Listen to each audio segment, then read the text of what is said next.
ক্ষমতা বদলের পর বাংলার রাজনীতির ভরকেন্দ্র যে কতটা দ্রুত বদলে গিয়েছে বাঁকুড়ার মেজিয়া শুক্রবার 17 জুলাই তার জীবন্ত সাক্ষী হয়ে রইল। একদিকে নবান্ন থেকে উধাও হওয়া পুরনো জামানার ছায়া, আর অন্যদিকে নতুন সরকারের ইন্ডাস্ট্রি ফার্স্ট নীতির আগ্রাসী প্রচার। শুক্রবার বাঁকুড়ার মেজিয়ায় শ্যাম স্টিলের নতুন ইউনিটের শিলান্যাস করতে এসে বর্তমান মুখ্যমন্ত্রী শুভেন্দু অধিকারী যেভাবে রাজ্যের প্রাক্তন মুখ্যমন্ত্রী মমতা ব্যানার্জিকে তীব্র রাজনৈতিক আক্রমণ শানালেন, তা শুধু কড়া সমালোচনাই নয়, একাধারে চূড়ান্ত উপহাস এবং নতুন জামানার অর্থনৈতিক চ্যালেঞ্জ। সরাসরি নাম করে অত্যন্ত চড়া সুরে শুভেন্দু অধিকারী প্রাক্তন মুখ্যমন্ত্রীকে কটাক্ষ করে বললেন যে আপনার হাতে তো এখন অনেক সময় আছে, একবার এসে শুধু দেখে যান, আমাকে শুধু জানাবেন, আমি সরকারের হেলিকপ্টারটাই আপনার জন্য পাঠিয়ে দেব। বাঁকুড়ার লালমাটির মঞ্চ থেকে ছিটকে আসা এই একটা মন্তব্যে স্পষ্ট যে বাংলার রাজনৈতিক পালাবদলের পর বিরোধীদের কোণঠাসা করার জায়গা নিয়ে যেতে চাইছে বর্তমান শাসক দল। একদিকে মেজিয়ার মাটিতে এই প্রথম কোনো ভারী শিল্পের ভিত্তিপ্রস্তর স্থাপন করে বিজেপি সরকার তাদের বিকাশ মডেলের সূচনা করলো, আর অন্যদিকে সেই মঞ্চকে ব্যবহার করা হলো মমতা ব্যানার্জির জামানার শিল্পপতি, তোলাবাজ এবং বহিরাগত তত্ত্বকে ধুলোয় মিশিয়ে দেওয়ার জন্য। মমতা ব্যানার্জি যখন পশ্চিমবঙ্গের ক্ষমতায় ছিলেন তখন তার রাজনীতির অন্যতম প্রধান অস্ত্র ছিল বহিরাগত তত্ত্ব। বিশেষ করে নির্বাচন মরশুমে গুজরাট কিংবা উত্তরপ্রদেশ থেকে আসা হিন্দিভাষী বা মারোয়ারি ব্যবসায়ী এবং বিজেপি নেতাদেরকে লক্ষ্য করে তিনি বারবার তোপ দাগতেন।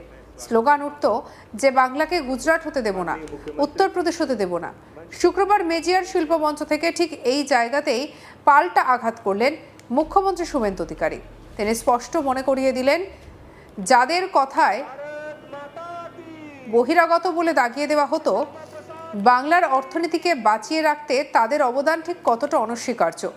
শুভেন্দু অধিকারী প্রকাশ্য হুঁশিয়ারি এবং আমন্ত্রণ জানিয়ে বললেন যে উনি কথায় কথায় মারোয়ারিদের হিন্দিভাষীদের বহিরাগত বলতেন, গুজরাট হতে দেব না, উত্তরপ্রদেশ হতে দেব না বলে চিৎকার করতেন। আমি ওনাকে বলবো আপনাদের হাতে এখন অফুরন্ত সময়, আপনি একবার এসে এই প্ল্যান্টের ভেতরটা নিজের চোখে দেখে যান। কেন বলছি বলুন তো? কারণ এই কারখানার ভেতরে শুধু লোহা আর মেশিন নেই, এখানে রাধা মাধবজি আছেন, মহাদেবের শিবলিঙ্গ আছে, সুন্দর গোশালা আছে, চারদিকে সবুজায়ন আছে, আর তার সঙ্গে সগৌরবে দাঁড়িয়ে আছে বাংলার কলা সংস্কৃতি ও স্বাধীনতা সংগ্রামের দুই বরেণ্য ব্যক্তিত্ব, বিশ্বকবি রবীন্দ্রনাথ ঠাকুর এবং নেতাজি সুভাষচন্দ্র বসুর মূর্তি। এরা নাকি বহিরাগত? আর যাই বলুন, এই শিল্পপতিদের অন্তত বহিরাগত বলবেন না। রাজনৈতিক মহলের মতে এই বক্তব্যের মাধ্যমে শুভেন্দু অধিকারী এক ঠেলে দুপাখি মারলেন। একদিকে তিনি হিন্দিভাষী এবং ব্যবসায়ী সমাজকে এই বার্তা দিলেন যে নতুন সরকার তাদের পাশে আছে, অন্যদিকে মমতা ব্যানার্জির বাঙালি অবাঙালি বিভাজনের রাজনীতিকে বাংলার সংস্কৃতি এবং মনীষীদের নাম জড়িয়ে ব্যাকফুটে ঠেলে দিলেন। তৃণমূল জামানায় প্রাক্তন মুখ্যমন্ত্রীর জেলা সফরের অন্যতম প্রধান মাধ্যমই ছিল হেলিকপ্টার, আর তা নিয়ে বিরোধীরা তখন কম সরব হয়নি। শুক্রবার সেই হেলিকপ্টার প্রসঙ্গ টেনে মমতাকে নজিরবিহীন খোঁচা দিলেন শুভেন্দু। তিনি সাফ জানান যে প্রাক্তন মুখ্যমন্ত্রী যদি মেজিয়ার এই বিশাল শিল্পযজ্ঞ দেখতে আসতে চান তবে তার যাতায়াতের জন্য বর্তমান সরকার সমস্ত ব্যবস্থা করতে রাজি। তিনি বলেন যে আপনি একবার এসে দেখে যাবেন, আমাকে জানাবেন, আমি সরকারের হেলিকপ্টারটা দিয়ে দেব, এসে দেখে যান আসল শিল্প কাকে বলে। কি বলেছেন শুনবো। আমি আগের মুখ্যমন্ত্রী মানে প্রাক্তন মুখ্যমন্ত্রীকে বলবো আপনার হাতে এখন অনেক সময় আছে, আপনি একবার এসে এই প্ল্যান্টের ভিতরটা দেখে যাবেন। কেন বললাম জানেন? উনি কথায় কথায় বিশেষ করে মারোয়াড়িদেরকে, হিন্দি স্পিকিং লোকেদেরকে বলেন ये लोग तो बाहरी है, गुजरात बनने नहीं दूंगा,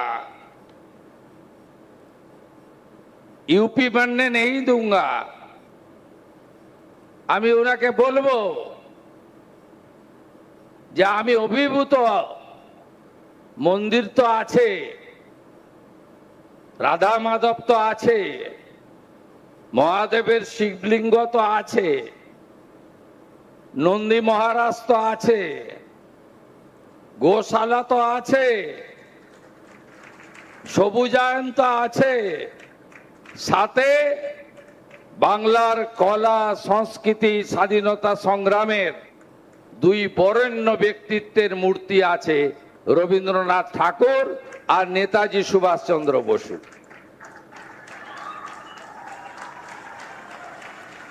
আপনি একবার এসে দেখে যাবেন, আমাকে জানাবেন, আমি সরকারের হেলিকপ্টারটা দিয়ে দেব। আর যাই বলুন, এদেরকে বাহারি বলবেন না। এবারে যদি এই সরকারটা না আসতো, এরা সব উড়িষ্যা চলে যাবে ঠিক করেছিল। তৃণমূল জামানার শেষ কয়েক বছরে বাংলার শিল্পের পথে সবথেকে বড় কাটা ছিল সিন্ডিকেট রাজ, তোলাবাজি এবং তথাকথিত গুন্ডা ট্যাক্স। রাস্তায় কোনো লরি বা মালবাহী গাড়ি বেরোলে তৃণমূলের স্থানীয় নেতা কর্মীদের হাত পাতার ছবিটা ছিল অলিখিত। আর এ নিয়ে কি বলেছেন শুভেন্দু অধিকারী, শুনবো। সিন্ডিকেট রাজ, তোলাবাজি, রাস্তায় গাড়ি নিয়ে বেরোলে হাত পাতত, গুন্ডা ট্যাক্স, একবার এমভিআই টাকা নেয় তো আরেকবার পুলিশ টাকা নেয়, আরেকবার পুলিশ টাকা নেয় তো আরেকবার ডান্ডা ট্যাক্স টাকা নেয়। কি অবস্থা করে রেখেছিলেন আপনারা! এই সরকার আসার জন্য বাংলা বাঙালি বেঁচে গেছে, আর ইনারাও ফিরে আসতে শুরু করেছেন। আমি স্বাগত জানাবো পশ্চিমবঙ্গ সরকারের পক্ষ থেকে। আইন শৃঙ্খলাকে ঠিক করতে হবে, গুন্ডা দমন আইন। কারখানার গেটে তালা লাগালে আপনাকে হাজতের ভিতরে থাকতে হবে। কারখানায় এসে গেটে ভেঙে দিয়ে গেলে 3 গুণ আদায় করব। কোনো গুন্ডাগর্দি চলবে না। No syndicate, no cut money, no উসুলি। বিজেপি সরকার ক্ষমতায় আসার পর এই প্রথম রাজ্যে বড়সড় ভারী শিল্পের ভিত্তিপ্রস্তর স্থাপিত হলো, আর সেই ছবি দেখাচ্ছি আপনাদের। আর কি বলেছেন শুভেন্দু অধিকারী, চলুন শুনে নিই। 80% রেভিনিউ লিকেজ ছিল।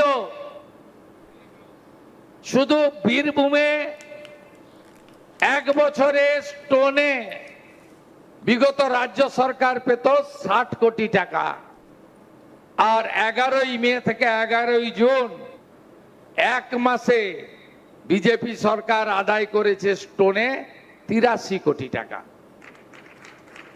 অর্থাৎ 1200 কোটি টাকা একটা ইউনিট থেকে সরকারের ঘরে আসবে। আর আগের সরকারের সময় 100 কোটি জমা হয়ে 1100 কোটি অন্য জায়গায় যেত। এর ফলেই আজকে আমাদের রাজ্যের ইকোনমিক্যাল ডিজাস্টার হয়ে গেছে।